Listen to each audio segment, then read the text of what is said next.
சென்னைக்கு ஆச்சு கேப்டன் எதுக்கு வந்தா தெரியுமா? ஊர் சுற்றுவா. ஆக இதுதான் வந்தேன். இதுக்குன்னா இது வாங்குறதுக்கு வரல.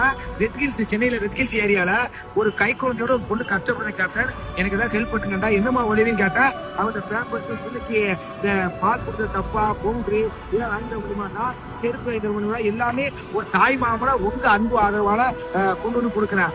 ஏன் அப்படியே மணி ஆர்டர் பண்ணிருக்காம தோணலாம்.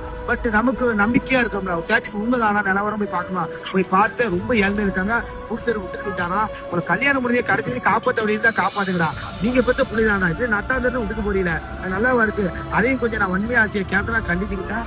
இது அத்தனையுமே அந்த பிள்ளை கொண்டு கொடுக்கும்போது ரொம்ப சந்தோஷப்படுவா நான் நம்புறேன். பேங்க் இது மட்டும் போதும், பணம்லாம் அனுப்பாதீங்க அப்படின்னு சொல்லிட்டு அவளும் ஒரு இடத்துல வேலை தான் பாக்குறான். அவங்க பாட்டி அவங்க அம்மா எல்லாருமே சப்போர்ட் பண்றாங்க.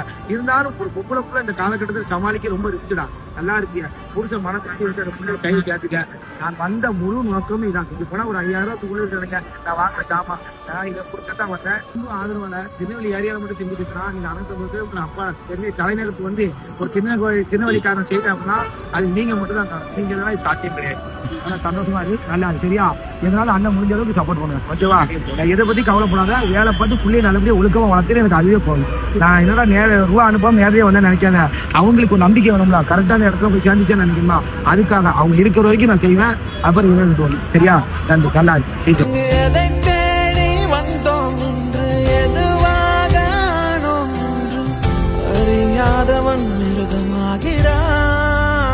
நான் யார் இறைவா, விடைத்தா இறைவா.